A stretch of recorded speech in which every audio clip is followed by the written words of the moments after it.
Okay, nako, good evening. Magandang gabi sa inyo lahat. Ayan, medyo natagalan akong bumalik kasi yung aking earpiece ito, no, biglang mawawala. Hindi ko marinig yung aking yung aking audio, no. So I had to resort to this old way of monitoring things.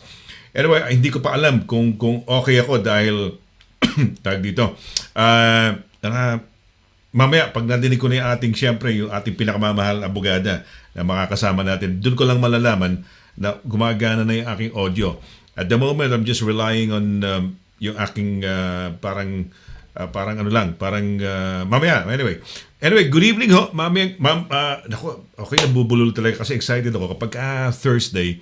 Happy Thursday yan. Kaya nyo, alam nyo, nakapula ho ako dahil happy in anticipation. Ngayon ho kasi ang eve ng Chinese New Year. Kahapon kasama ko si Marites Allen. Sabi niya, ano ba maganda mga isuot pagka, marami nagtatanong anong maganda isuot pagka eve ng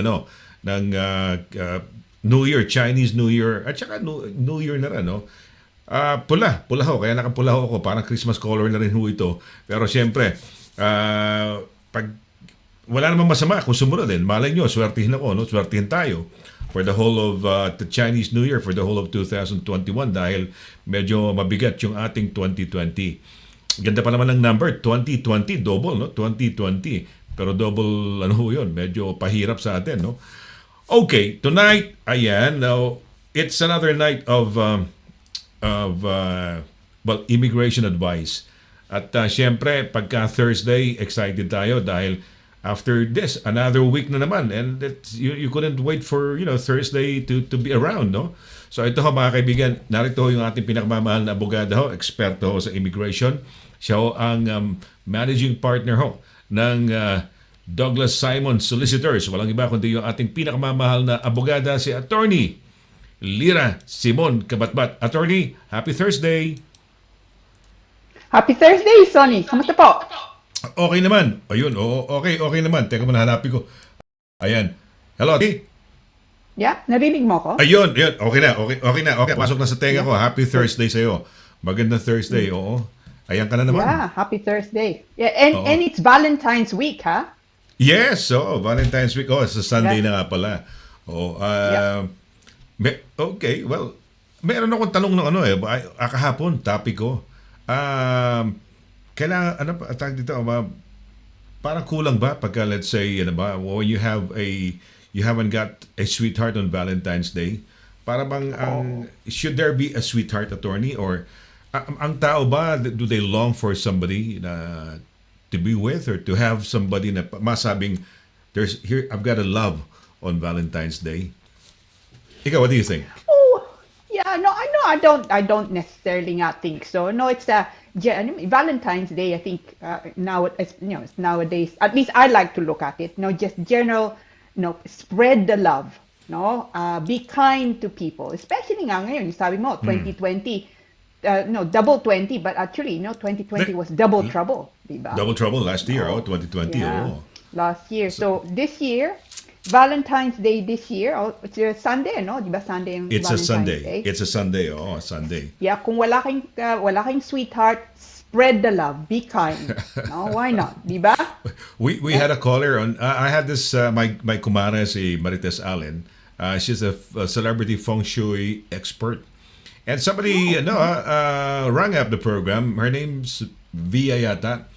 And sabi niya, I have no boyfriend since birth. Parang ganun, wala siyang love, no? So, ayun, so ano daw ang kanyang luck this year sa romance? And then, sabi naman lang namin, sige, go ahead. Mapili ba siya? Ganun, no? Dapat hindi mapili, no?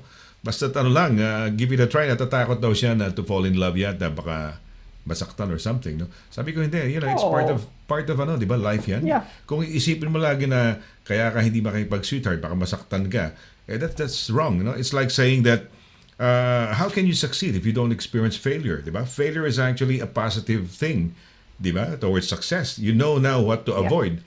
And if you don't get hurt or fail, you wouldn't really be challenged probably or perhaps, no? So I think failure in love and in life is actually a positive thing.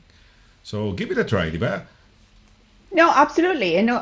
What's the saying? You learn more from your mistakes than you do from success. No. Exactly, yeah. Oo. So I think it's no, tama ka nga din. That's the thing, you see. It's a risk, di ba? No, and It is. that's the scary thing. I think maybe for for some people nga. But it's give it a go. And kahit wala kang ngayong sweetheart this Valentine's, as I say, Mm-hmm. just spread the love, Oh, no? spread the love. Oo. Yeah, Oo. no, spread the love. Oo. You can't go wrong. Kaya tawagan nyo lang ako kung kayo wala ho kayong ka-Valentine's, pwede ako, no?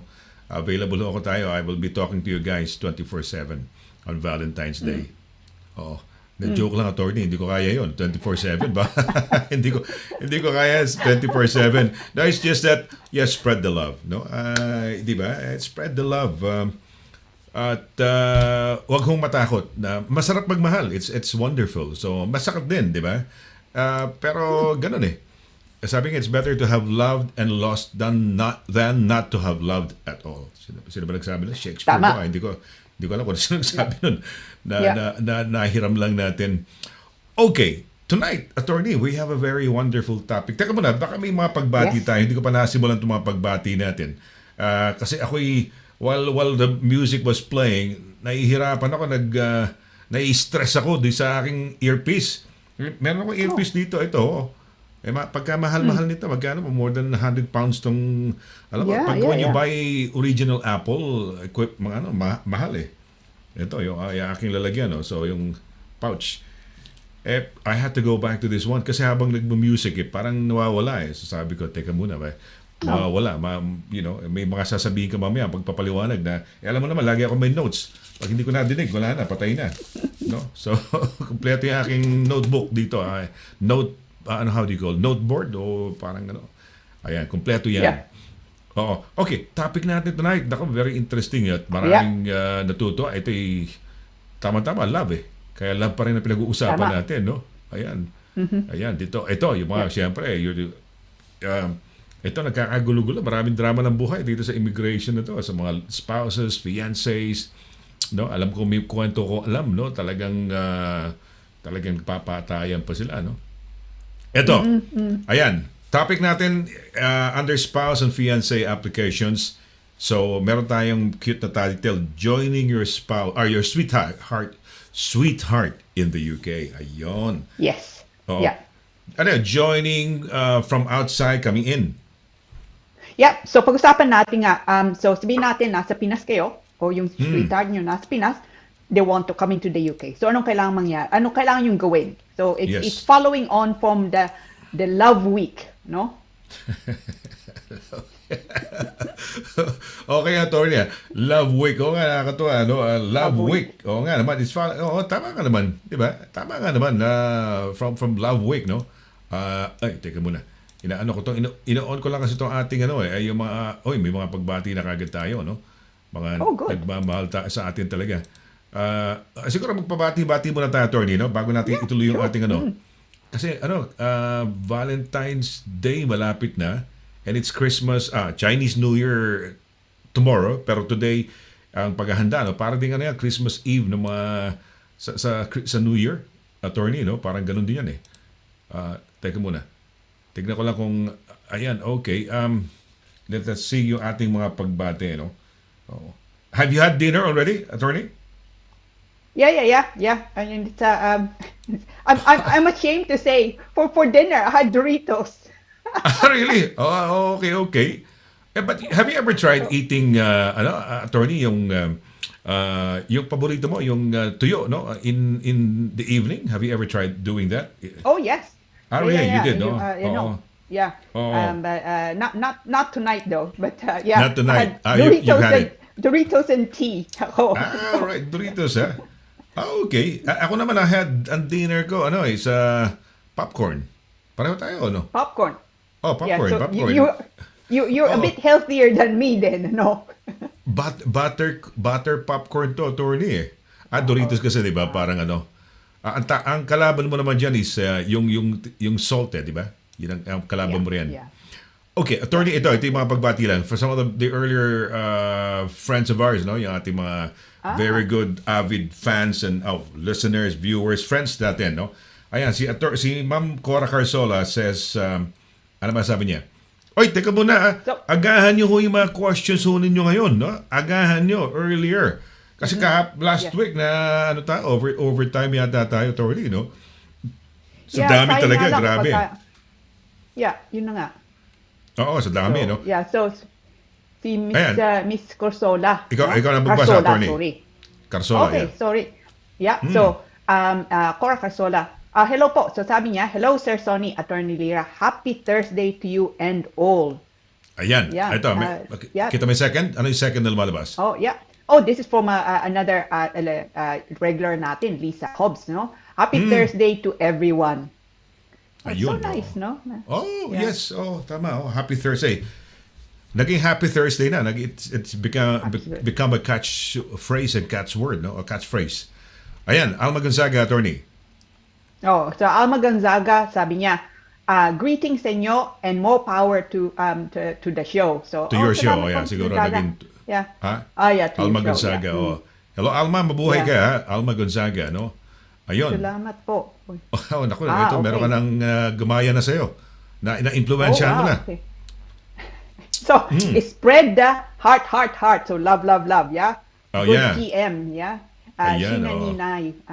Ang ganda Ayun. picture. No, tingnan mo ang picture. So, Family yata, family picture ba? O may ano yan? Hindi ko I think maano so, eh. yeah. Mga, Oo, I think okay. so, it's so Ayan. cute. Yeah. Si Mids, Ah. Mirabuana Oh. Dagamak. Ano sabi niya, attorney? Oh, sabi niya, Smith, good evening po with a heart. Tingnan mo naman. Oy, Mids, Oh, yeah. mabuhay ka. Yeah, hope you're okay, no? Well and okay, ha? Si Mids. Ano yan? Yeah. She's parang ano yan, presidente yata ng mga Davaoenos in the UK. So, marami taga Davao, di ba? The president is from Davao yata, no? So, well, yeah, taga Davao, pero I don't know. I think si Mids is a part of the Davaoenos UK. So, ayan, maraming mga Pilipinong taga Davao dito. So, ayan, pinangungunahan yan. Yang si Mids, Mirabuena de Gamak. Mabuhay, ha? Meron silang grupo. Dory Makatangkop, attorney. Sige, ikaw na. Yeah. So, si Dory, sabi niya, good evening, everyone. Good evening po, Miss Dory. Ito yung susunod, Makatangkop. paborito mo to, attorney. Wala mo kung okay. sino. Tingnan natin. Wala mo kung sino. Sino? MM Giling. Yes. Okay, oo. Yeah. Yun na Oo. nga. So, so sabi ko nga, nag-usap nga kami. Sabi ko, hindi mo kami hindi ka nanood nga last week. So, she okay. apologized. So, bless her. You don't have to apologize. Yes. No? So, sabi Hindi niya, naman, okay lang. Miss Giling. Yeah, hi, good Oo. evening po and happy Thursday, Sir Sonny and Ma'am Lira. Hello, Miss Giling. Hello, yes. Mabuhay, ha? Oh, she makes it a point really to watch us. And if she misses it, she watches the replay. Yung parang di ba? Yung ulitin lang niya. Ayan, attorney. Oh, okay. Oh, si Miss Paner. Oh, hello. Nice to hear from you, Miss Paner. Marian Galicia Paner. So, sabi niya, I'm watching from Cheltenham. Okay. Uy, si Doesn't she look Marian lovely, Galicia no? Paner. Mabuhay ka. Maganda kanya hindi naman Yeah. hindi naman backlash sa hanggang ano ba yan? Ano ba yun parang nakahang sa Yung uso ngayon. Yeah, so yes. she's Oo. lovely. long So, hair. oh, Kumukha mo this- rin, attorney, ha? Ito si Ray Rezes, ano ba yan? Sipsaw. Ayan. Zhao. Yeah, so Oo. Ray Reyes Zipsao. So, hi to everyone. Advance happy Valentine's. So you did, no? Happy Valentine's. Yeah, of course. Yeah. Ayan. And 3 May- hearts. May mga kasi pasensya na minsan may mga pumapasok, may mga messages na hindi pumapasok ng tama, no. So pasensya na ho kayo. Kaya kamukha nito, attorney, si Salima Pagayon, meron siyang message, no. Sabi niya, hi sir and ma'am Lira, kumusta na kayo? Matagal na ma'am Lira hindi tayo nagkita, kumusta na? Aba. Last week Yeah, yata. kilala ko Yung siya. mga message niya last Yeah. week yata rin. Same yata, no. Ayan, si Lizzie Hubs na bumati na sa atin. Ang dami na, marami tayong may mga, ito, bagong pangalan to, attorney, ha. Helene Kearney, Kearney, how do you read that? Kearney? Kearney. Goldbransen, Steph Suzette Espiritu. Mga ano to, mga bigat naman ng pangalan, napakahaba, double barrel na, mahaba pa. No? Kearney dash Goldbransen. Okay, ito meron dito si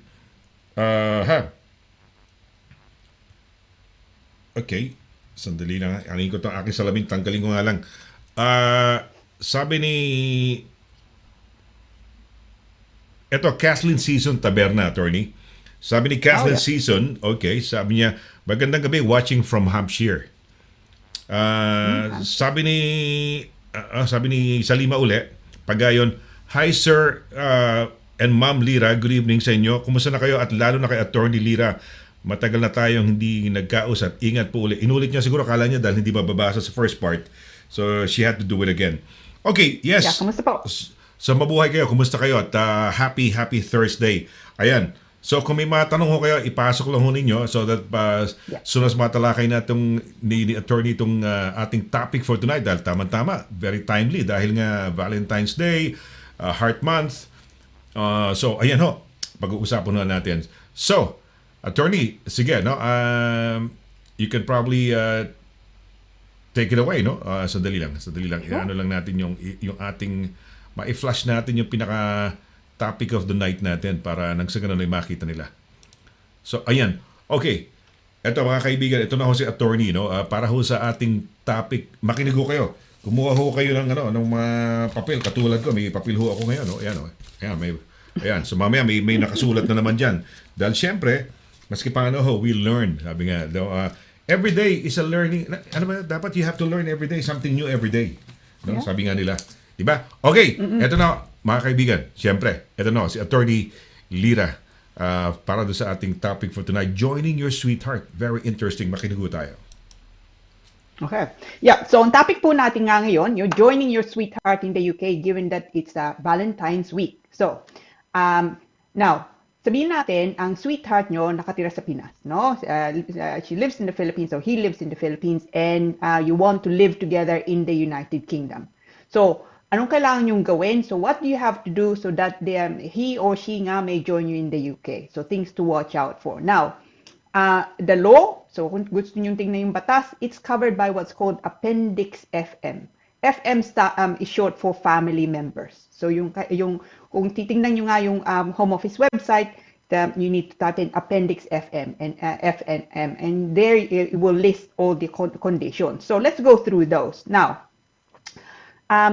dahil papasok nga siya dito, so someone coming into the United Kingdom who's not living in the United Kingdom yet will have to apply for what's called leave to enter the UK, no? So that just means that you need a visa to come into the United Kingdom. So leave to enter nga. Now, so who can apply? Unang-una, basically there are essentially three types. So there's the spouse, so asawa nyo, no? Husband or wife, meaning you have to be married. Now, partners, and generally that means someone who is in a relationship like marriage, and that relationship has been ongoing a minimum of 2 years nga, but you are not married. No? Now, the third, if you like, general category is fiancés. So meaning you want to come into the UK to marry in the United Kingdom and then stay in the UK to pursue your family life. So those are the three general types of applicants nga. Now, all three applications have very similar requirements, no? So tingnan muna natin yung mga similarities. So for all three, yung sponsor nyo must have some permanency in the UK. So someone British, or someone with indefinite leave to remain, or indeed someone even from the EU. I'll touch on that a little bit more later on dahil nag-Brexit na nga tayo. But generally, someone who has some permanency in the United Kingdom, unless they're here as a refugee status or humanitarian protection. But that's a bit more complex. Now, so yun ang una. Yung sponsor nyo nga must have some status na in the United Kingdom under this Appendix FM. So we're not touching on other types of, say, limited leave to remain at the moment. So the relationship, second thing is, of course, the relationship must be genuine. No? So that you're really coming in to be with that person, to pursue a family life nga with your either yung spouse mo or yung partner mo or indeed yung fiancé mo. Now, as a practical thing, so third condition as a practical thing is English. So you need to be able to show that you have a knowledge of English at minimum level A1. So they assess you on speaking and listening only. No, it's not too bad actually as tests go.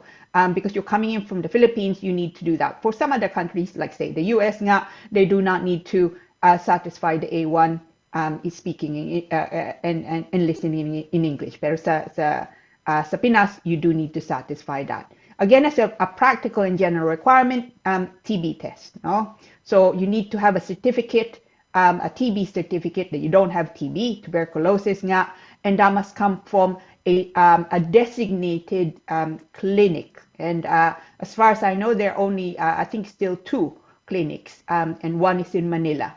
They will not accept, say, something from hospital or from your doctor. It has to be a designated clinic. Now, then it gets a bit trickier, the conditions. Now, it's also important you're able to show that you're able to support yourself in the UK without recourse to public funds. Now, by that, they mean na yung income ng sponsor mo, for example, is no less than £18,600 before tax. No? Or, kung wala nga siyang income, that there's savings that can be liquidated quickly, no?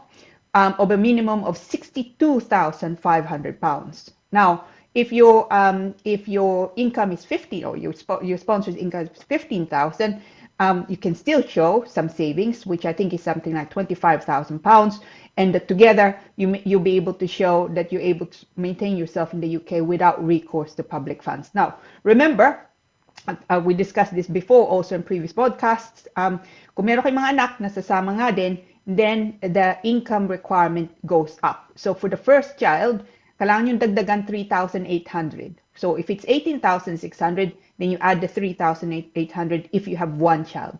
For any subsequent children, no, kung dalawang bata, then you add another 2,400 to the 3,800 and the 18,600. So of course, it goes up and up, no? Now, again, another practical condition is accommodation. Now, this actually causes quite a bit of confusion for people sometimes. So, accommodation means it doesn't have to be that you own it, not at all. No, it can be rented. It doesn't be palatial either. No, it can be just a room as long as that room is going to be occupied by you and your partner only.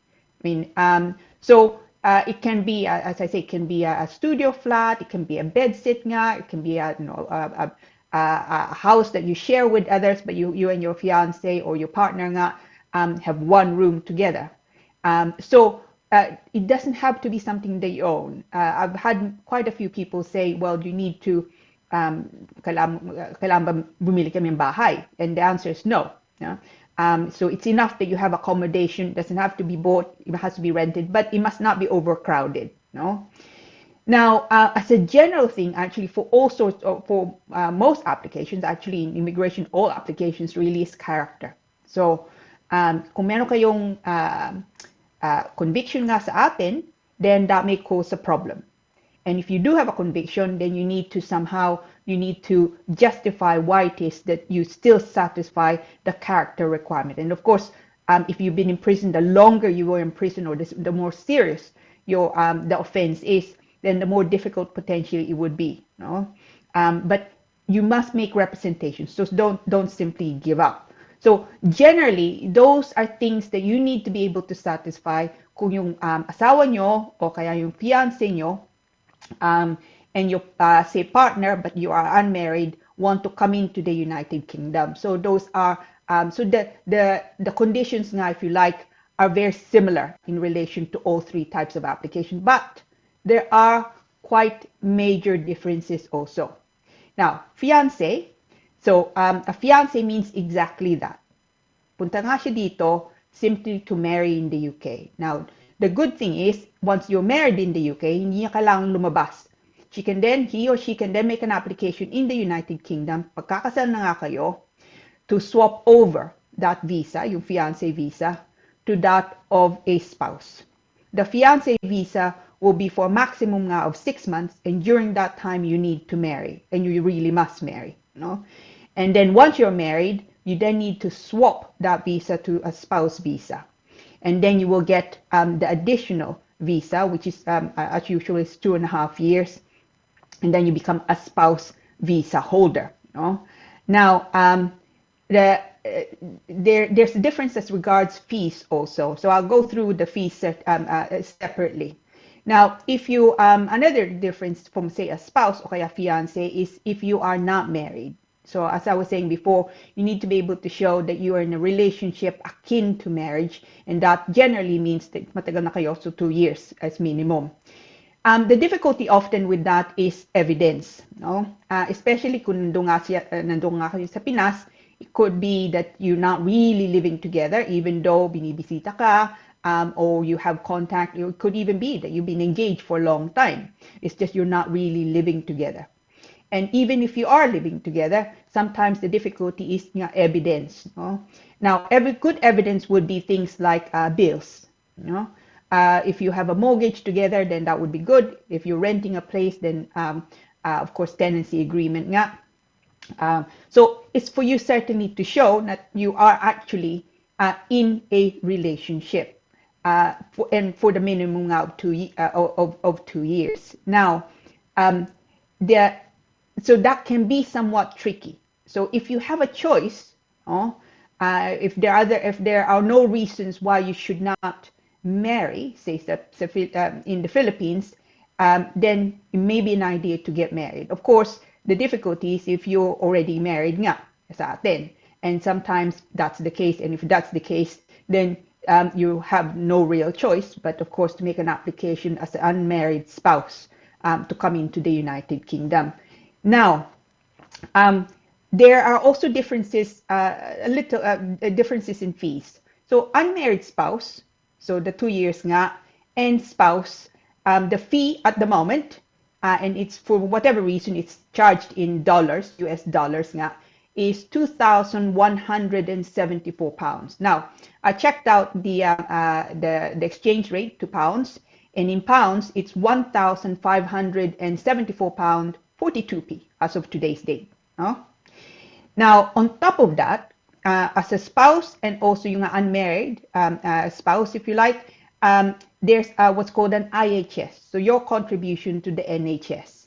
And that went up, unfortunately, in October last year.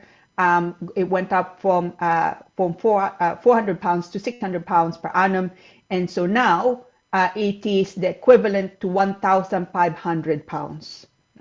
So they're quite big sums. So you're looking already at no change to say £3,000. So you need to make sure that you're ready, because you don't want a refusal. If you get refusal, they will give back the IHS, but they will not return the home office fee. Now, for fiancé application, the difference is because it's only 6 months nga yung visa, then the IHS is, of course, you don't need to pay the IHS because it's less than 1 year. But of course, it also means pagka nandito na kayo as a fiancé, you then need to swap it for a spouse visa, so you still need to pay then the IHS. And that would be the £1,500.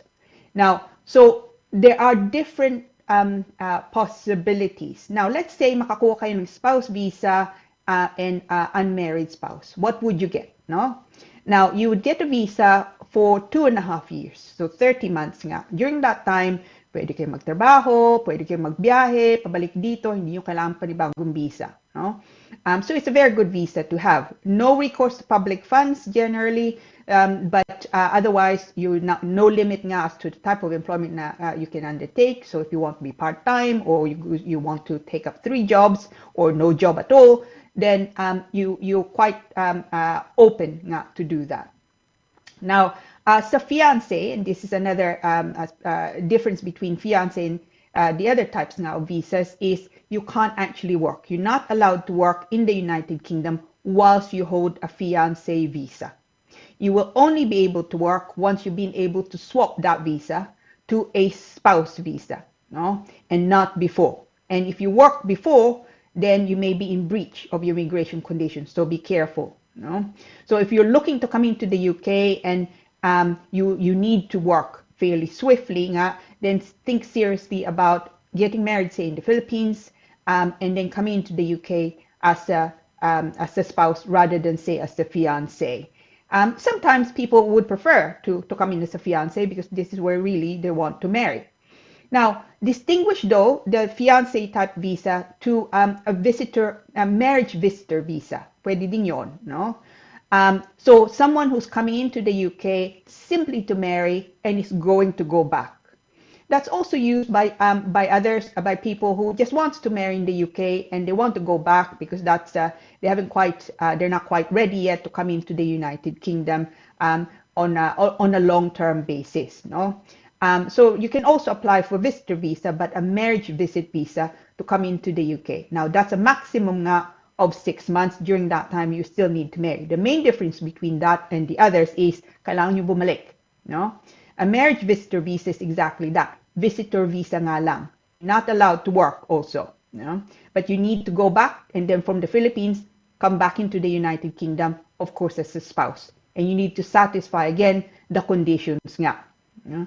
Now, generally, unless there's a reason why you would undertake the visitor visa first, it may not be so practical. You may want to simply you may want to just skip, if you like, now not the further application and just marry in the Philippines, tapos come into the UK as a spouse, or come in as a fiance, so at least you don't have to then return, because as a fiance you can make an application to swap your visa to a spouse. No? So it's those are the general possibilities if your sponsor has some settled status nga in the UK. There are other possibilities, say if you're coming, if your sponsor nga is a tier 2, a skilled worker route, so under points-based system, but those have different also conditions. Now, let's also deal with EU, no? Because of course we have Brexited. So sabihin natin, your fiance or indeed your partner nga is in the United Kingdom, is an EU national, no? And has been in the United Kingdom, it remains to be in the UK and has settled status or pre-settled status. Now, if they're applying for you to join them in the UK, they need to be able to show, or indeed you need to be able to show as the applicant, that the relationship existed before the 31st of December. Well, actually before the 1st of January, really, so this year. Because of course on the 31st we Brexited, no? So you need to be able to show that that relationship was ongoing. Hindi problema if if the EU national here is a parent, no? Because of course if your child was born nga sa Pinas in October 2020, then clearly that relationship existed prior to the time that we Brexited on the 31st of December. It's a bit trickier if it's a fiancé type of application. Of course, if you also married, sabihin natin, kinasal kayo sa atin, EU national, kinasal kayo before the 31st of December, again, that's of course proof that the relationship existed, dahil kasal nga kayo, before we Brexited. Now, if you met fairly recently, tapos you got engaged before the 31st of December, then you need to be able to prove actually that relationship had been ongoing. No? So it can be a bit trickier. So, but if your fiance has, say, a settled status in the UK, then rather than relying on EU law, you may want to rely simply on the immigration rules, rather than the EU provisions. Nga. But still, at the moment at least, a possibility until June. Okay, the 30th of June is a cutoff time, so you need to just be careful if you are looking still to come into the United Kingdom. So the good news is, if you met someone and you want to bring them into the United Kingdom because this is where you live, this is where you want to make your life, on the current immigration rules covered now by Appendix FM, you can, and you should, no? But if the important thing is just be prepared, okay? Dahil mahal mahal ng the fees, and as I've said, they will they'll give back to you the IHS kung nagbayad ka ng IHS, but not the immigration fee, which is 1,574 pounds 42p. So it's quite a big amount. So just be prepared. Make sure that all your documents are ready nga. Tick all the boxes. Make sure that the TB test is done. The English language is fine. And hopefully, you'll be able to bring your sweetheart in. Wow, ang romantic naman, no? Okay. Ayan. Oh, so, yes, ayan. So, yan, pinag-uusapan natin, no? May bayad lahat, pati pag-ibig, no? Pati pagdating dito, may bayad. Because you're talking of fees, no? You keep mentioning the IHS, attorney, no? Kailan to? Because I remember when I became a permanent resident and eventually a citizen, naturalized, I haven't heard of that IHS before. When did it actually take effect? When did it, come into being? Oh, I think it's been now in place probably 7, maybe 8 years. I don't think quite 10 years yet. So I suspect that it probably came into play along with the raft of changes back in 2012. So, but nung unang-una, it was something fairly small. It could have been, I can't even remember how much it was. It could have been £100, or maybe just a little over. But now, of course, it's now £600 per year. No?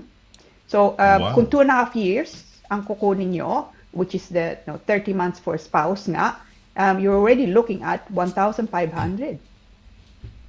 Wow, no? So, it's quite a lot. Malaking pera. Lahat ngayon, napakamahal na, I don't know, when I had mine in 2004 or 5, ang fees na binayaran ko, baka, hindi ko na matanda, kukunti pa lang, siguro wala mga 400, 300, I couldn't remember exactly now, no?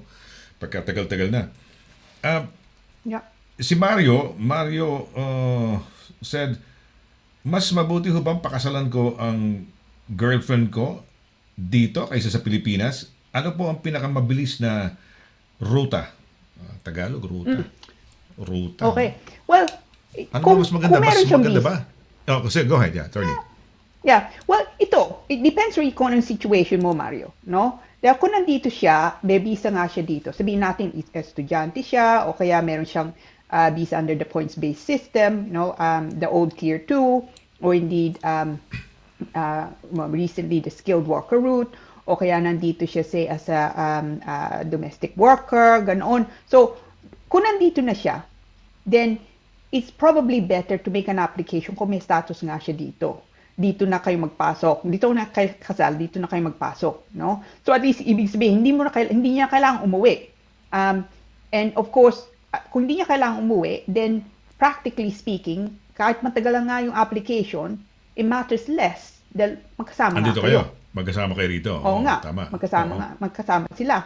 Pero of course, kung kailangan niyang umuwi, no? Kahit hindi ganong matagalan, sabihin natin, 3 months. At the moment, they're taking a longer time because of COVID nga. Hiwalay kayo. No? So it's really more a question of practicalities. And of course, when you're looking at money, no? Okay, fees-wise, there's not a lot of difference. But of course, kung uuwi nga siya, kung wala siyang titiran sa atin, o meron siyang trabaho dito, pero kailangan niyang bitawan dahil uuwi nga siya sa atin, then of course you lose that money also, or she loses that money. No? So it's really more a question of focus less nga on how on the length of time that it's likely to take. Dahil it depends really kung yung situation nyo nga, if it's a complex situation o may visa nga siya dito. It's more really what practically works for you. Okay, ito may message dito. Ang spouse pag-swap ng fiancé to spouse, pwede ho bang kung magkagalit kami, mawala ho ang aking visa?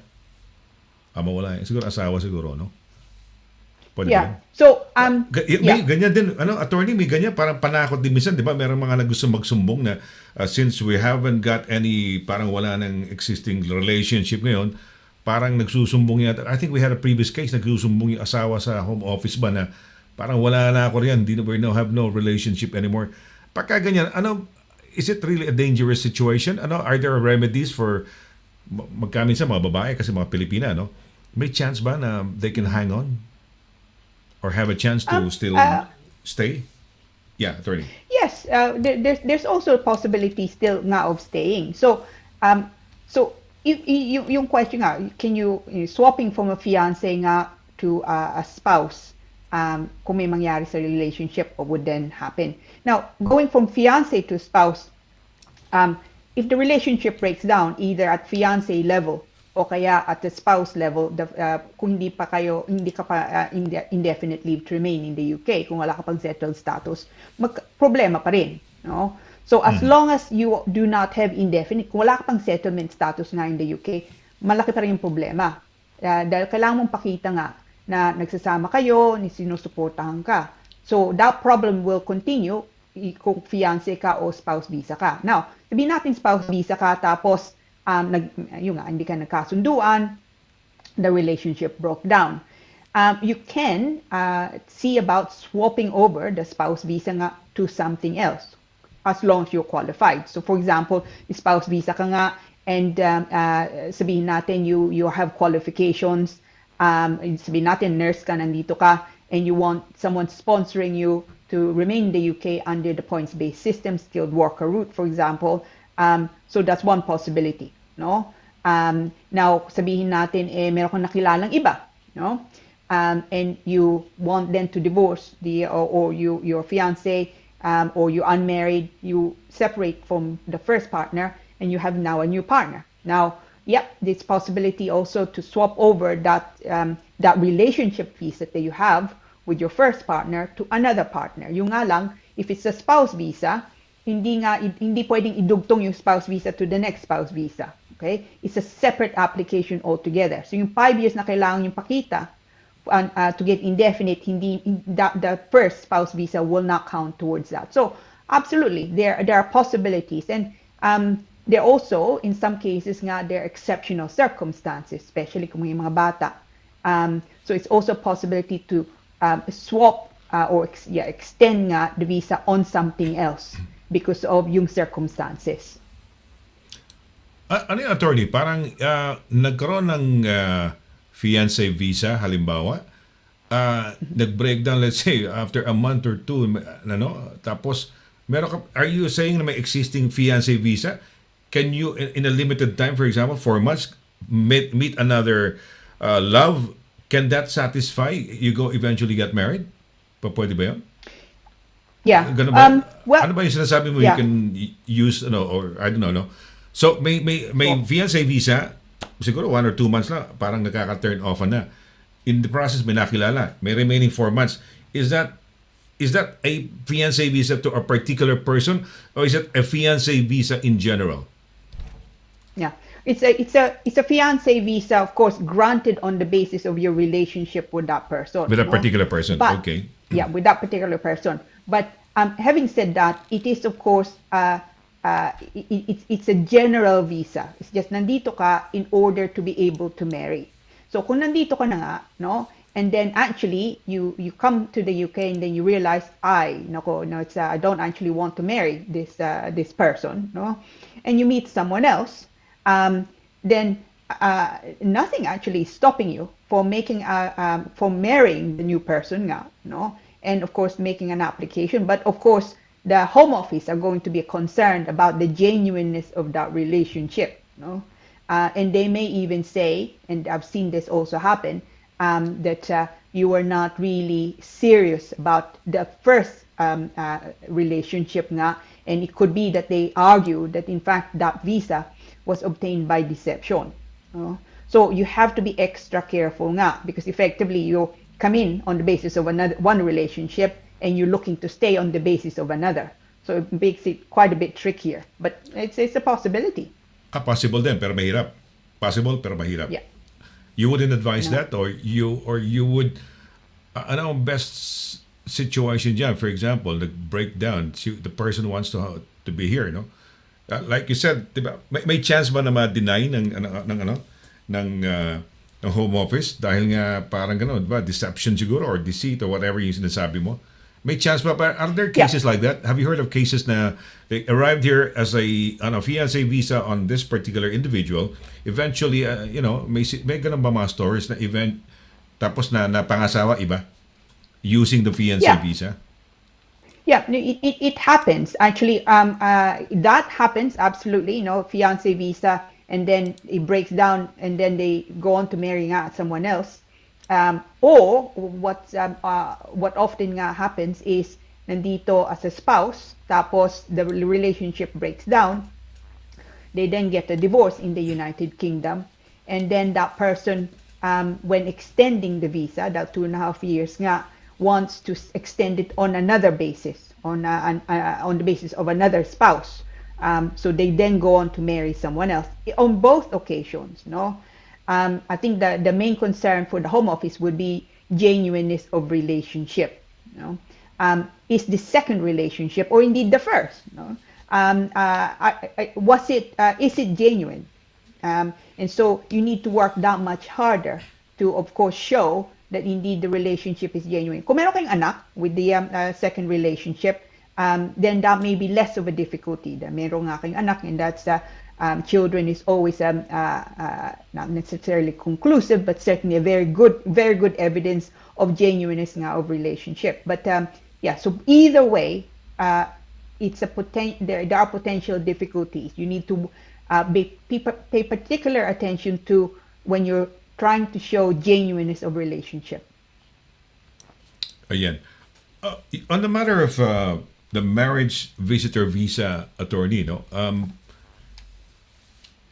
would say, for example, somebody, the whoever the principal is, who's actually based here, probably would not meet the requirement of the 18,600 yata, di ba? Okay. Yeah. And eventually thought of a way that if I married that spouse, that particular spouse, that person, or that babae o lalaki, as the case may be, and then eventually petition as a spouse, would it be easier for them? They might think na let the girl or the guy, whoever as the case may be, come over on a marriage visitor visa, and then eventually, because you said they have to go back home, is it not possible to let the person stay here? Kunyari, pinakasalan, di ba? Because there's a danger. He hasn't got the requirement. He hasn't, one of those requirements, which is, yung salary niya, income, wala pang 18,600. Dinala yung girl, kunyari, pinakasalan siguro, dahil mas madali, kunyari, visitor's visa. But eventually, with the intention of not going back home for yung kinasal, yung dumating, anong repercussions? Pwede ba? You said they have to go home if they stay. So, if they stay. So there you have to be careful, because for one thing, the Home Office are not silly. They will check those things out. So one of the things na titingnan nila for any kind of visitor visa, but certainly for marriage visitor visas, in the United Kingdom, are you able to support yourself in the UK, without recourse not to public funds? So, gusto nang makita, what's your sponsor's income? So, if your sponsor is on benefits, on public benefits, say sabihin natin universal credit, ganoon, then the Home Office, when you make an application for marriage visitor visa, will likely to be very curious, okay, and concerned, why is that? And if you're making an application also for a marriage visitor visa, you should be able to explain, why are you doing that, rather than say a fiancé. So, kung papasok kayo, so let's say you have a big family, or he has a big family, or she has a big family in the United Kingdom. The idea is you just want to marry in the UK, and then maybe get your marriage blessed in the Philippines, and then come in later. You need to be able not to explain that. Now, it doesn't also help you if you enter the UK. Sabihin natin nakakuha kayong visa, visit visa, marriage nga. Nandito kayo, then with the view to marrying. The difficulty then is pagka nandito na kayo and you're married, you still need to show, the income. So the first obstacle is you need to go back. The visitor visa ka nga, no? But even if you were looking to apply in the UK, say as a spouse, which in itself would be a difficulty because you can't swap a visitor visa to a spouse. But sabihin natin, if that were possible, the difficulty is kailangan nyo pa rin yung 18,600. So you can't get away from the issue nga of income. And you should be very careful if you're looking at it as a kind of backdoor, no? Because the Home Office can refuse you if they think that you obtained a visa by deception, if you never intended to go back. Is that like a similar situation for somebody, for example, coming over on a visitor's visa, attorney? Eventually, may intention talaga to probably get married here. Kasi nobody bars you from getting married here, di ba? Hindi naman, pwede ka naman, you can get married to a citizen, okay? Ito, same-sex relationship to Dumating dito, can they get married? Visitor's visa.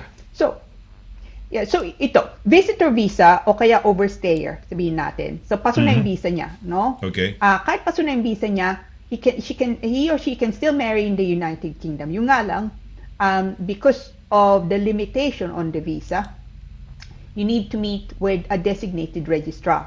The designated registrar is trained essentially to spot sham marriages. And when in the United Kingdom, the Home Office will not apply the usual immigration rules to do with spouses. Kailangan yung pakita.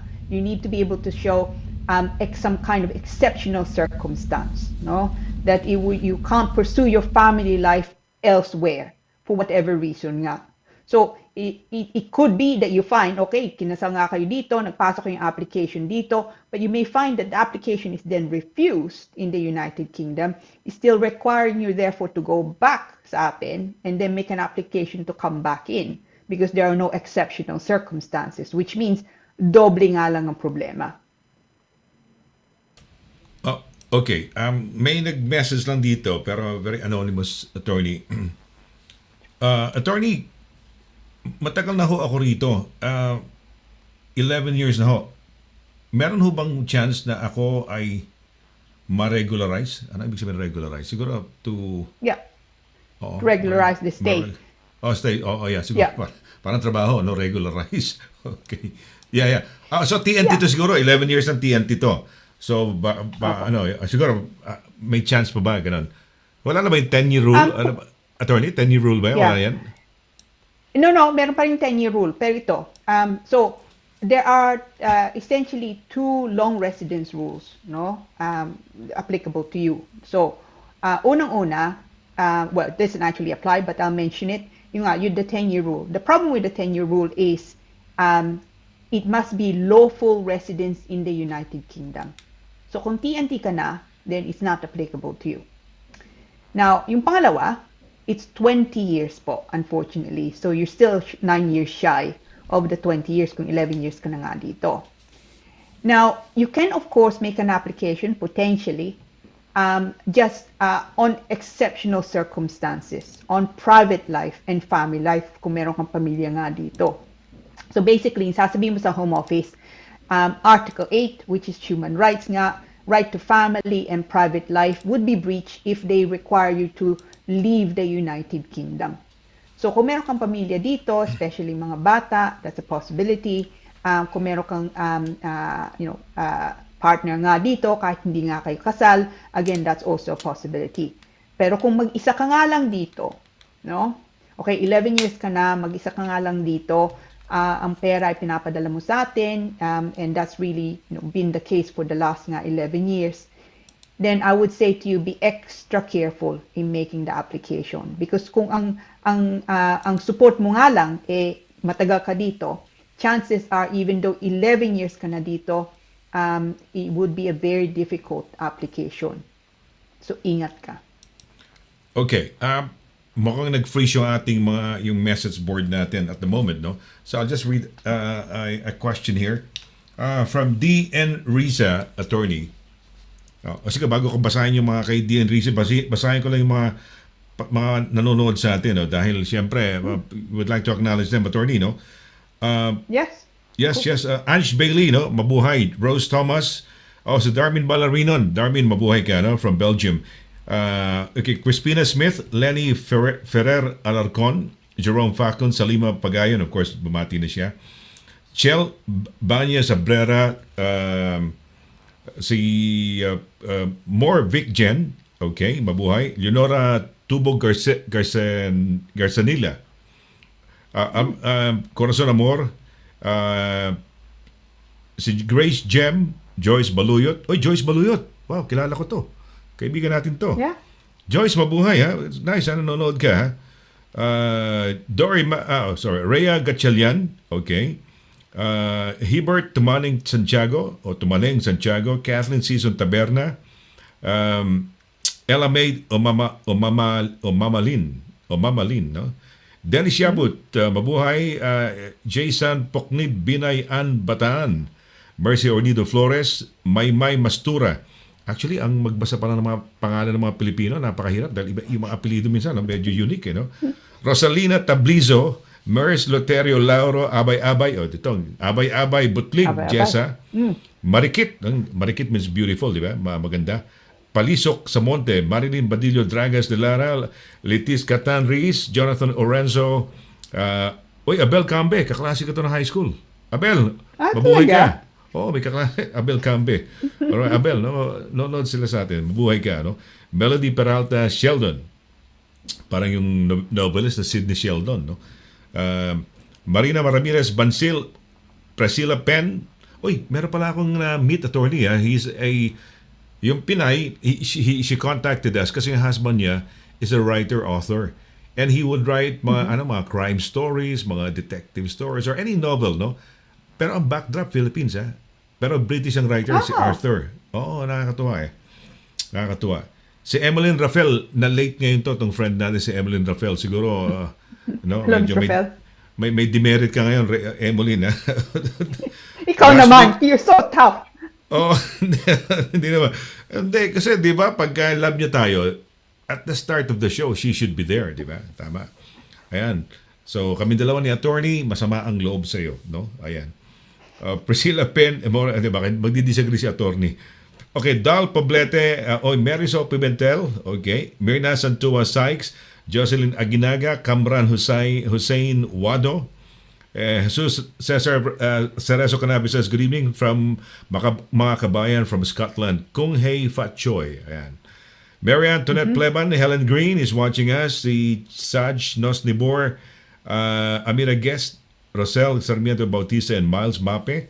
Kuya J, ang bigat, I Tik Saklu. I Ning Saklu, okay. Mahani Rajak. Magandang gabi, Attorney LC, yan, sabi niya, and legendary Laragan, ayan, si Edgar Dua yan. Badong Menjola is watching us, Lester Ray Moya, Ruby De Vera, Jane Cantos, Jane Stocks, diba? Puro mga Jane to. Janet Stocks pala, hindi Jane. Janet Stocks and Jane Cantos. Ana Sierra Serafines Rodriguez. Tess Calob, Tess, mabuhay ka. Sa Canada to, nanonood sa atin. Okay, Raymond Bell, ayan, hello. Lorraine Cantos. Okay. Sabi, may question si DN Iza. Good evening po, madam. Tanong ko po, paano ko makuha yung 21 years old ko anak sa Pilas? Watching from Kilburn, London. Ano yata to eh? 21.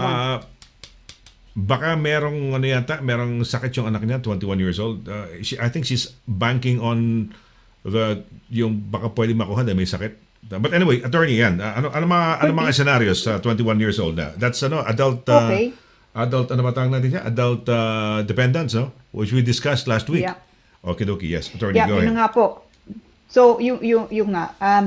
So, the law that would apply is ang tawag po ay yung adult dependent route, no? Ang problema nga doon, nagbago na yun in 2012, actually in July 2012. So, dati, it was quite a bit wider, no?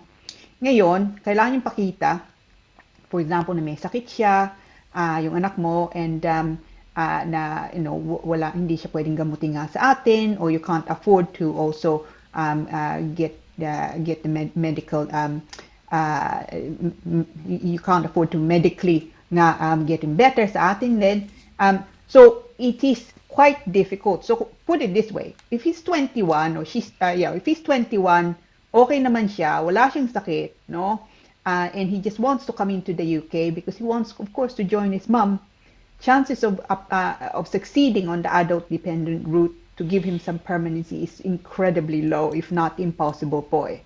So it's probably better to look at potentially nga other things. So kung tapos na nga siya ng college, then maybe an idea to look at, say, the skilled worker route, no? The points-based system, magtatrabaho nga siya dito.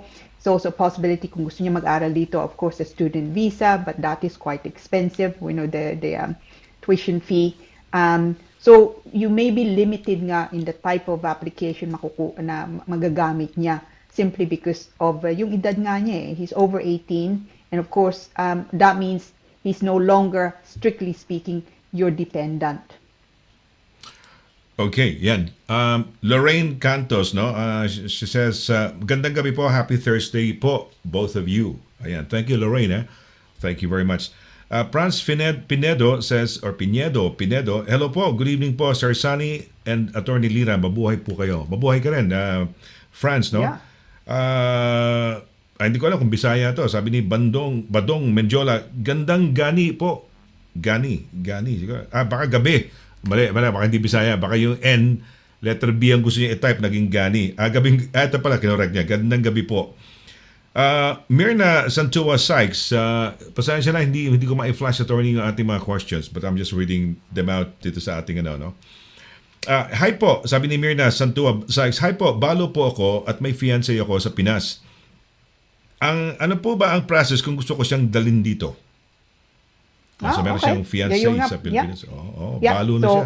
So yun nga. So widow means nga of course you're already free to marry in the UK. So kailangan pakita as I was saying before is of course the relationship is genuine na if you are British for example or indefinite ka na dito, that you're able to support him in the UK without recourse to public funds. So ibig sabihin ng income mo must be no less than £18,600 per annum.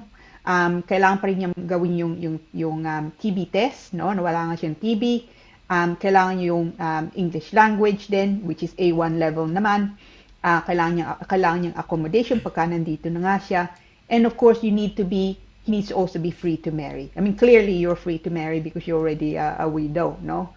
Pagka nandito na siya, so you make an application on that basis. Pagka nandito na siya, then hindi siya pwedeng magtrabaho. So as I was saying before, so when he's here and you get married in the UK, kailangan yung palitan yung visa niya from a fiancé to a spouse po. Ayan, okay, from fiancé to spouse. Okay. So pagka fiancé, habang hindi pa na-convert, yun ang inaano natin, i-stress natin na hindi sila pwede magtrabaho. Baka wag nila i-jeopardize because if the Home Office finds out na hindi pa siya nakapag-shift sa fiancé, makaka-apekto ba yan? Would there be a, Yeah. No, absolutely. Say, it would by be, accident they found out. So, madidisgrasya. Yeah, yun na nga eh. Because that would be in breach of his immigration condition, no? So, and anyway, it's only a 6-month visa, no? Yung fiancé. So it's you just have to be careful during that time. At saka, huwag niyong kalimutan din, just because you make an application for a spouse visa when you're swapping, that does not mean na pwede siya magtrabaho. Kailangan niya munang makuha yung spouse visa mismo. Okay. Alright. Si Crispina Smith, sabi niya, thank you Sir Sonny and Attorney Lira. Sa Manchester ako, nanonood sa inyo. Mabuhay kayo. So Manchester, mabuhay Look, we have different viewers from different parts of the UK and different parts of the world. We have Belgium, we have the US, we have, I don't know kung nasaan yung kaklase ko, no? Kung nasa Pilipinas o nasa Amerika. Maybe Pinas. Hindi natin alam. Pero madaling araw, attorney. Siguro, pabagay, tao naman. Pag nagising ng pwede naman, no? 4 o'clock, pwede. It could be any time, no? Sabi ni Vanji Cabigon, hello po, thanks God, may radio station pala tayo dito sa UK. Makinig ka the whole day, Pinoy Radio UK, music, no? Yung mga Pinoy music, mapakinggan ninyo yan. First time kong mapanood dito, please, sir and ma'am, may idea ba kayo paano ko makuha yung anak ko sa Pinas? 28 years old na siya, please help me. Thanks and God bless. Kamukha ng 21 kanina. Yeah, sige, attorney, baka Yeah, yeah. yun na nga din po, yun pa rin eh. Kung may edad na nga siya, so over 18 na nga siya, so 28 obviously is that, hindi na siya pwedeng pumasok dito as a dependent in the normal way. Yung adult dependent route na pinag-usapan nga natin before, kailangan yung pakita na may sakit siya, for example, na he can't get the medical help nga sa Pinas. Pero kung hindi ganun yung sitwasyon niya, so he's okay, it's just yun nga, gusto niyang pumunta dito dahil gusto kang kasama nga dito, then it has to be, they need to look at other things. So he needs to look at other things, and that would be, for example, estudyante under Tier 4, points-based system, o kaya skilled worker route, kung gusto niya magtrabaho dito, kung meron siyang qualifications. I mean, if he's sabihin natin, if he's a nurse, of course, that's they're on the shortage occupation list. But there are other occupations also, even though they're not on the shortage occupation list. No? But they would be the very limited, really, options nga available, unfortunately. Dahil may edad na siya eh. Okay. May edad na, no? Oh, okay. 28. Kanina, 21, no? Ang dependent na visa is below 18, di ba? I mean, yun lang. So far, anak lang yata, no? Mas madaling kunin, no? Sabi ni Litis Catanris, good evening po, Attorney LIRA at Sir Sonny. Nagtaas na pala ang application fee sa HO, siguro home office ang HO, no? Fiancé visa ako dito dumating sa UK. Sa UK din switch ko sa spouse visa. Ngayon, ang visa fee na nabayaran namin is 1,000 lang last 2019. Nagtaas na pala. Salamat sa sagot and God bless you both. Magkano tumaas kailan po increase? That it's probably the IHS. Actually, the home office fee has also gone up from 2019, but it's the IHS really that went from 1,000. Dati 400 per year. So kung 2.5 years to 1,000, no? But now it's 600 per year. So it's now 1,500. So yeah, tumaas unfortunately. Okay, tumaas. Pero sabi mo in dollars yun, 2,174. Ano yun sa fiancé ba yan? So yun ba application. Yun ba nasa form? $2,000? Yeah. And So when you completed the form and you're looking to pay, no, they charge you. You can pay by your credit card nga, but makikita nyo it's charged in dollars, no. To be frank, I don't know why it needs to be charged in dollars, but it's always been charged in dollars. So ibig sabihin, the exchange rate changes really from day to day. So the spouse partner application is $2,174 US, no. Now that converts today to £1,574.42. And then on top of that nga yung IHS. Actually, just on the IHS, Sonny, I know ang taas nga, no, 1,000 dati, tapos ngayon 1,500.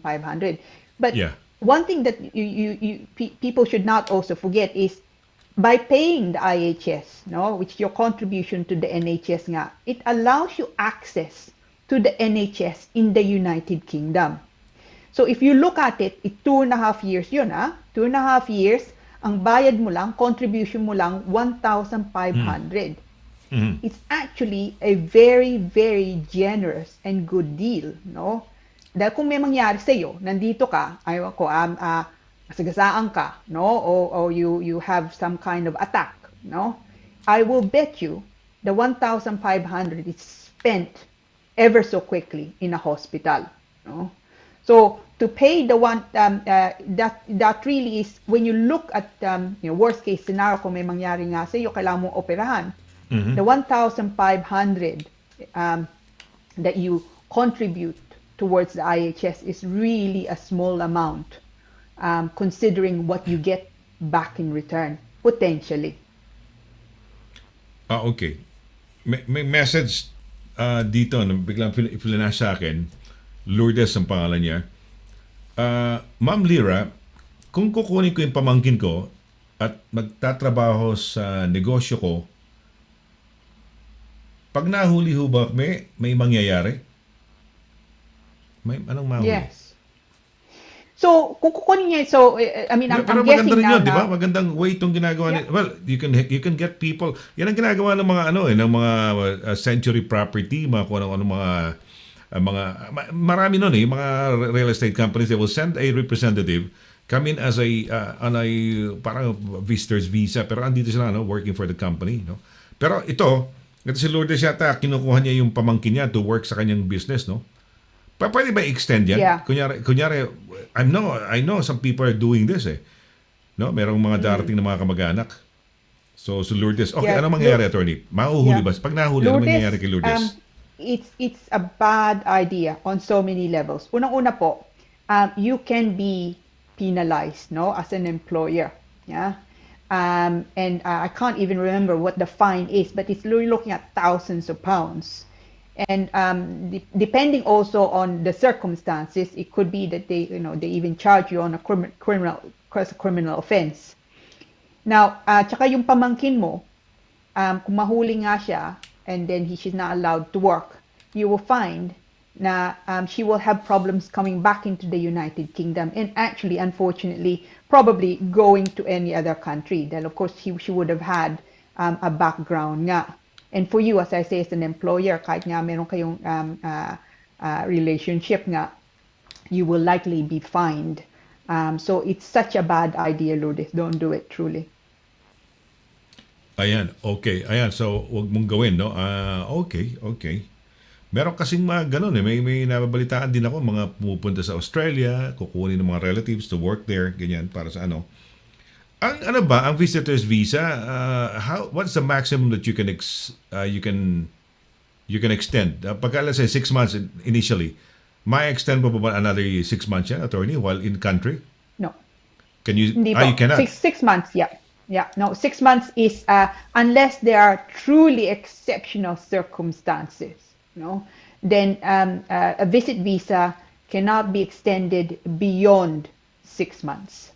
And at the moment, actually, that's a good point dahil nga may mga tao nandito nga sila because of COVID, hindi sila makalabas, no? Now, if your visa is going to expire now and until the 28th of February, so kung sa katapusan nga, and you can't, you're not looking to apply, yung nga lang hindi ka makabalik dahil you can't, you not, the borders are closed, sabihin natin. Now, wag niyong pabayaan yung visa nyo. Kung matatapos ang visa nyo 28th of February, then you should make it's not actually an application. So you email the Home Office, no? And it's called exceptional assurance. So, ibig sabihin, it's not an application. It does not give you the right to remain in the UK for any length of time. It does not give you the possibility to work. But ang mangyayari nga lang, you have an extension, a short extension. And that means you're not then, you won't then count against you. So, even though strictly speaking, you've stayed beyond your visa, it won't then count against you. Because then, you can say you have exceptional assurance. And there's no fee. Walang fee. Okay, walang fee. All right. Oh, that's good. That's good news. No? Walang fee babayaran. Yeah. Okidoki. All right. Okay. Ito. Jean Uy, medyo bumabalik na yung okay. Jean Uy, bumabati na lang sa atin si Jean Uy, no. Jean Uy. Ayun, Jean Uy. Uy, si Jean, maganda, no? Si Jean Uy. Uy, maganda siya. She's gorgeous, no? Gorgeous. Norberto Melendres, ano pa pangalan to? Melendres, mabuhay, no? Elizabeth Estrada Texnis, thanks for watching. Evangeline Ayeni, no, is watching us. Si Zainab Maharaja Highland is watching us, no? Si Idrakam Ilrek is okay. Good evening, no? Mang Ikong. Ito si Ohaya Himye Marinel, no? Nanonood siya sa atin, attorney. Si Gina Gingging Scowcroft, nanonood siya sa atin. Thank you. Si Mirna Santua Sykes says, thank you very much, attorney, for the answers, no? Maraming salamat daw. Oops, asa na ba yan? Okay. si Jerry Delgado, no, nanonood sa atin. Jin Uy, ayun, si Jin Uy, no? Ayan, of course, no? Si Vanji Cabigon. Yeah, sabi niya, thanks po, sir and mom. Happy Valentine's, no? Happy Valentine's Oh, din, yes. no? Happy Valentine's po. Levs Natividad Antipuesto and Julius Adagio Bongon, mabuhay, no? Francis Verona, dalawang Francis na nanonood sa atin, no? Francis Verona and Francis Martin or Martin, no? They're watching us right now. And Virginia Smith says, good evening, Attorney Lira and Kuya Sonny. Pa-shoutout po from Essex. Ayan, thank you for the e-pin. Okay. Nanalo kasi ito ng we were giving away movie pins, no? Do sa Hello Stranger. So, congratulations. Oo, nanalo siya ng movie pin, no? O movie ticket, parang electronic ticket. Susan Francisco Batumbakal and Nalin Marsh, they're watching us. Adelina Cabison Felix, Rafa Takali Rajput, Ruth Kowalska, Leah Noyes Roman, Pam Ordonio Ramoran, Christine Joyce Beltrano and Millie Lobo, Mary McLaughlin, Virginia Buot Mitchell and Remy Pagfagela Ashby. Oh, Marifel Carino. Ito, Marifel, talagang specify pa niya, attorney. Marifel Carino Balistoy Talosig. Uy, ano naman si Talosig? Si Bartolome. So she's watching from Scotland, attorney. Scotland. Hopefully hindi ganong malamig. Ha? Hopefully hindi ganong malamig. Oo nga, oh. Today, I don't know, malamig yata -2 this morning when I woke up, pero hindi ako nagiginaw naman masyado. Parang, I don't know, may days naman na parang 0 degrees lang, no? O plus pa, no? Pero malamig. I don't know with you. Ikaw, sa bagay, depende naman sa heating yan, no? Sa heating. No, siguro. Yeah. Sao Chen Jans watching. Ito ba binasa ko, attorney? Did I acknowledge her? Sabi niya, good evening po. Thanks for mentioning my name. Sabi niya, Elizabeth Estrada Dexnis. How do you pronounce your surname, Elizabeth? Kasi, what do you call this? It's D-E-K-S. So Dex dapat yun, di ba? And then N-Y-S. Dexnis. Ayun. Okay. Okay. Attorney, sinagot niya yung sinabi mo. Ito yung name niya. Ito yung name niya yan. Elizabeth Estrada How do you read that name? So, ayan. Sabi niya, I would say Dexnis. May S Dexnis, gano'n? Dexnis, yeah. Or Dexin. Ang ganda pa niya. Yeah. Oh, so, Elizabeth Estrada Dexnis. Yes. And, Norberto Melendez says, good evening. Good evening po sa inyo. Shouting out po from Milton Keynes. Keep up the good work po. Uy, thank you, no? Ay, public service po namin to. It's a happy Thursday. Well, if siguro ba, I don't know kung regular nakakapanood to si Norberto, no? For him to say, keep up the good work. Attorney, ikaw yun. Keep up the good work. Wala akong trabaho rito. No, tayong dalawa. Wala akong rito. It's a duet, Sonny. Duet. Okay. Ayan. Okay, so sabi ni Marifel, sinagot yung sabi mo, baka malamig sa Scotland. Sabi niya, -6 po dito. Ooh. -6? Wow. Malamig nga talaga. Coring Cud, C-U-D-D ang apelido nito, and Chit Alcantara, no? Mabuhay. Angelita Garcia and B. Blonde Bartlett. Miss Sala Blessy, no? Yan. Si Angelita Garcia, I don't know if you know this girl. Tignan ko kung lalabas. Ito, attorney, basahin mo yung message. I give you you do the honors. Oh, hello. Miss, it's Angelita Garcia. Hello, Lira. Missing you. And Sonny, kumusta? Yes. Mabuti. You know kumusta her? Po? Yes. Yeah, okay, Angie. okay. Thank you for watching. Hello. Yeah. Thanks, Angelita. Taga saan ka, Angelita? No? Kasi kamukha nitong sila, they're telling us that they're from Milton Keynes, they're from Hampshire, they're from, tama po yan. Surname ng asawa ko. Oo, yan. Sabi, I'm sorry. Elizabeth is the one replying. No, binabasa ko kala. Ina-assume ko nakikita mo. Hindi. Miss Dexnis. Si Miss Dexnis. Teka muna. Si Miss Dexnis. Dexnis ba? O Dexin? Ayan. Dexnys, I think. Oh, DKSNYS, no? ayan, oo. Eto si ano, thanks po sa shout out. Ba, natutuwa naman sila. Thank you, ah. Well, natutuwa rin kayo kasi kami na nanonood kayo, no? So they're coming out because they heard us reading out their names. Now, they eventually nag-message sila, no? Julius Adagio Bongon, thanks for the shout out po and good evening, Attorney Lira and Mr. Sonny. Ayan, thank you. Okay. Okay, may message dito, Attorney. Parang hindi yata maganda itong message niya eh. Basahin ko lang ba? Attorney? Okay lang? Yeah, voting na natin. Makakatulong pa tayo. Ito, gigil na gigil ako sa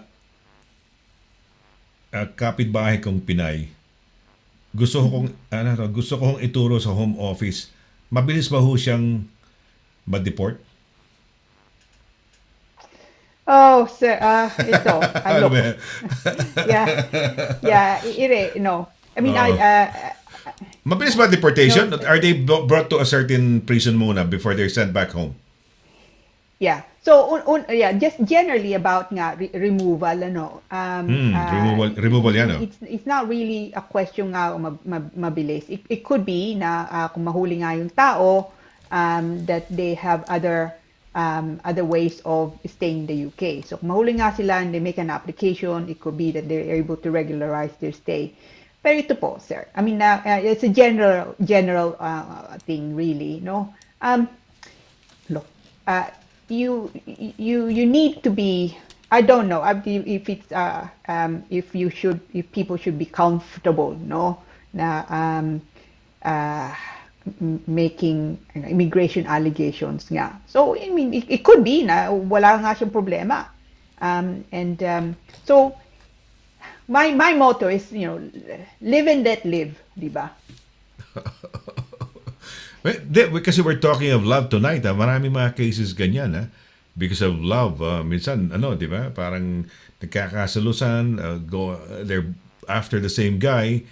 And, alam mo na, love. Pagka nabuwang ang tao sa love, no? They can do crazy things, Pero ingat lang ho kayo. Kasi it will eventually come back to you rin siguro. Baka makarma din kayo. Unless talagang sa sobrang sama ng ginawa sa inyo. We cannot blame them naman siguro, attorney. On the other hand, no? Baka sobrang namang mapang-api yung lait yung isa siguro, hindi niya matiis. And that's the only way siguro babawi siya siguro by way of tuturo niya na lang, ganun, that TNT, no? Ayan, so well. Yeah, it's as I say, it's one of those quite difficult situations, I think. But as I say, look, especially this week, it's a Valentine's week. So, spread the love, I say again. No? Spread the love, so, ayan, sinasabi lagi ni Attorney. Spread the love. Spread the love, okay. Okay, sumagot na si Angie, yung sinasabi mo, Angie, taga East London po. Ayun. At least, no? Ito na ano pangalan nito? Si B, ito, pakibasa, attorney, pangalan nito. Oh, sorry, hindi ko yata na-flash, no? Naka-flash ba tayo? Sorry, hindi ko na-flash. So kanina si Angie, sabi niya East London. Ayun, si okay. East London. Ito galing kay be blonde or be blonde. Bartlett, no? Bartlett. Yeah, be blonde. Hello from Moore Park, Hertfordshire. God bless. Oh, that's so okay. kind. At least alam mo, by way of the program na napapasyal ko yung UK Dahil di ba? Oo, dahil siyempre iba-ibang places to. Some of them, I haven't been to Cambridge yet. Have you been to Cambridge? Once, a long time ago. Na. No, I'd love to visit again. It's a lovely city actually. Wow, hindi ko Cambridge and napuntahan. Oxford are lovely. Yeah. So Oxford, a million times, no? Kasi very accessible yan, di ba? And they have this 24-hour trip to from Victoria. Ano ba yan? Victoria. Yung kasi may mga buses. Victoria Station. Yung coach so may tube din. Yeah. Coach Station. Yeah, right. Coach Station. Diyan, ang alam ko, may 24 hours na biyahe sila ng Oxford Diyan sa lugar na yan sa Victoria, going to Oxford. 24 hours 24/7. If I'm not mistaken. Pagkatapos ng COVID, they both are on my list to go to. I mean, it would just be Oh, Okay. I would be Nako. so pleased nga, no? Mapasyalan ng Oo. yeah, it doesn't have to be ibang bansa. Happy to stay here, just anywhere else. Minsan gusto kong fresh air. Alam mo, gusto kong pumunta sa isang beach and I forgot the name of the beach na nasasama sa mga movies, sa mga pelikula. Sasabihin mo, why would you go to a beach winter time? Hindi naman ako, I wouldn't swim. Sa akin lang is to get out of my house, my home, my place. Kasi it's suffocating dahil para tayo nakakulong eh. Stay at home eh. So I just want to go out lang, no? And I want to go to a beach. Not to swim, no? Kasi nga, di ba, stay at home talaga tayo. Wala tayong magawa. And Yeah. yung galaw natin na wala na eh, dati. I read somewhere, I don't know if you, attorney, it will take about 7 years before really we go back into a bit of, hindi na a bit, kundi normalcy, no? Yung kung ano tayo dati, no? About mga Yeah. 7 years, no? Kasi andyan pa rin yan, no? Hindi pa rin kasing normal nung galaw natin. So anyway, yeah. No, tama ka. Oo, ito si nag-react nag-react. Dexnis yata. I don't know. Kung ano, Dexnis. Andiyan ba nakalabas mo yung pangalan niya? Yeah. Ano ba? Yeah, so Dexnis. Dexnis. Oo. Ito I think I saw this. Estrada.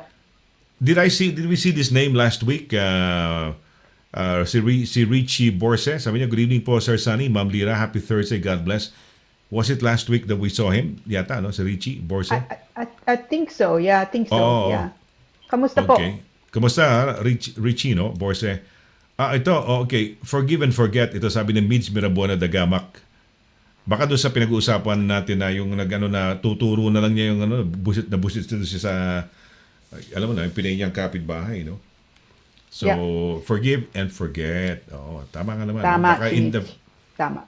baka in the future naman, 'di ba? Baka naman yun ay may magkaroon ka ng problema at ano tawag doon? Baka makatulong, hindi, who knows, no?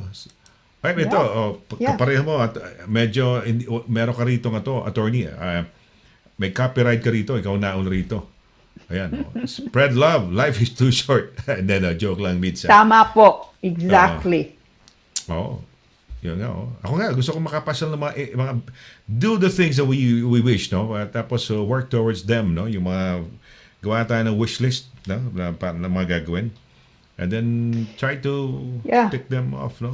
My experience. Ikaw ba, attorney, anong gusto mo? Okay, so you wanted to travel.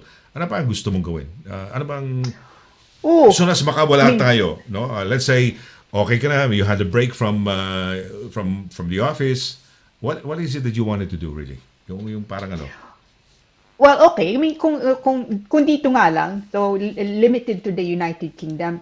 Like you, actually, I wouldn't mind, looking at just going to the beach. Just salt air. Just walk along the beach with the sand. It's quite nice.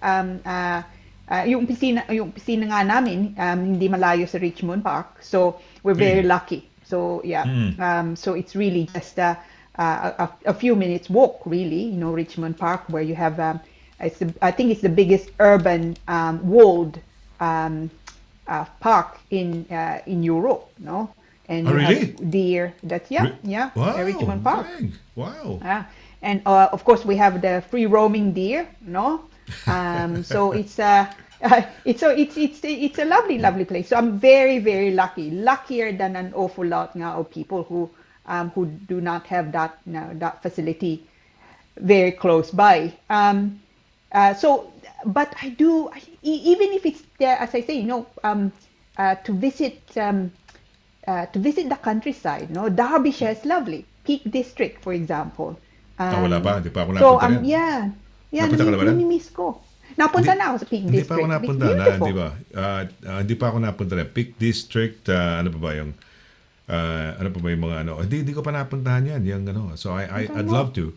I'd love to also go to the mountain in dyan sa Scotland. Ano pa pangalan ng mountain na yun? I forgot the mountain. And to I've driven around the Isle of Man. Okay, that was a wonderful experience. Okay, nawala. No, mukhang nawala